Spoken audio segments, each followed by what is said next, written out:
Do me a favor. Do me a favor. Stop moving. Stop moving. Okay, good. Because when you're moving, I don't know what you're doing. I get... Okay, when you stop moving, I got you. You're getting well. Not a big deal. All right, I'm not going to jam you up. I just, we got to find out who you are, okay? Cool. The girl on the ground just is getting well. She's shooting heroin. Stop crying, babe. We don't care. These officers are making fewer arrests. They are more likely to refer addicts they encounter to social services. Where's the syringe? Because I want to be safe. So you've become a social worker. We are social workers. You are social workers. Yeah.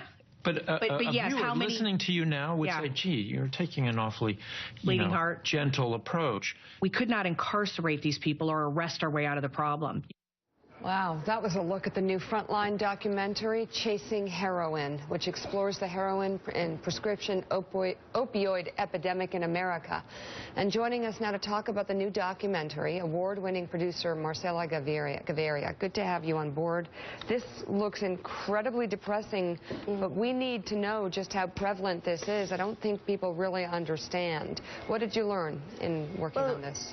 It's incredible, really, what the numbers show. I mean, this is an epidemic, which means that 500,000 people have died in 15 years.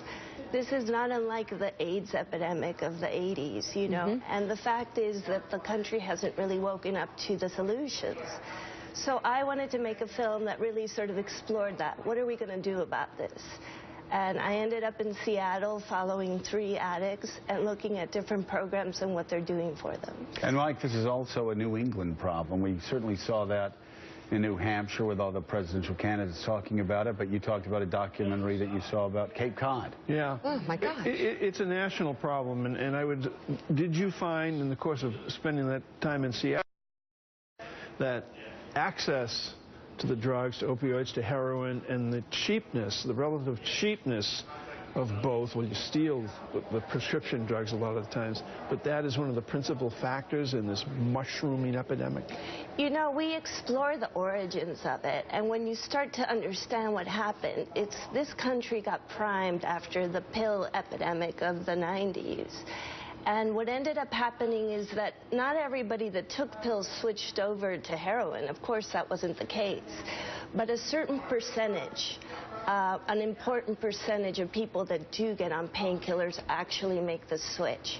So you end up kind of realizing that, that's why so many white young people and people in, the demographics have completely changed in this epidemic, which is why politicians are starting to pay attention. You talk about the demographics. Let's take a look at another clip. This one has Attorney General Eric Holder talking about that. Take a look.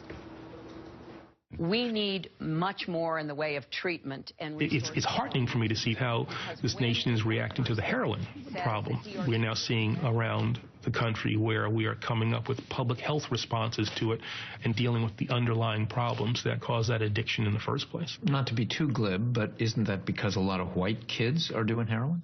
I mean, I think that's certainly a factor, Richard Pryor said about cocaine that it's an epidemic now because white people are doing it.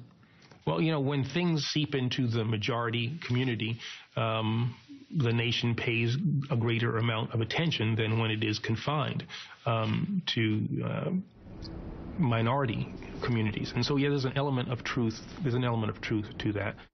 Talking about heroin now, but it seems to me you were talking about prescription pills in the 90s and even into the early 2000s.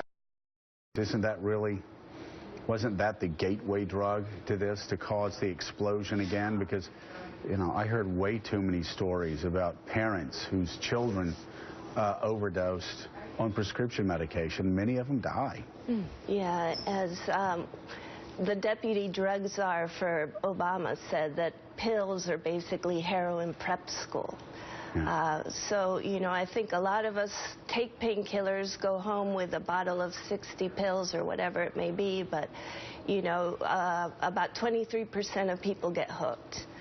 So this is, serious stuff, and you should consider it when you go on those painkillers. Is your pain really 10 or 3, you know. Think about it. Yes. My daughter recently got her wisdom teeth pulled and came home with a big jar of pills. That's right. I was like, I'll take that. You'd let me know desperately if you need it. Otherwise, why? Why? Yeah. Frontline's Chasing Heroin airs tonight at 9 o'clock on PBS. Marcela Gaviria, thank you so much for coming on.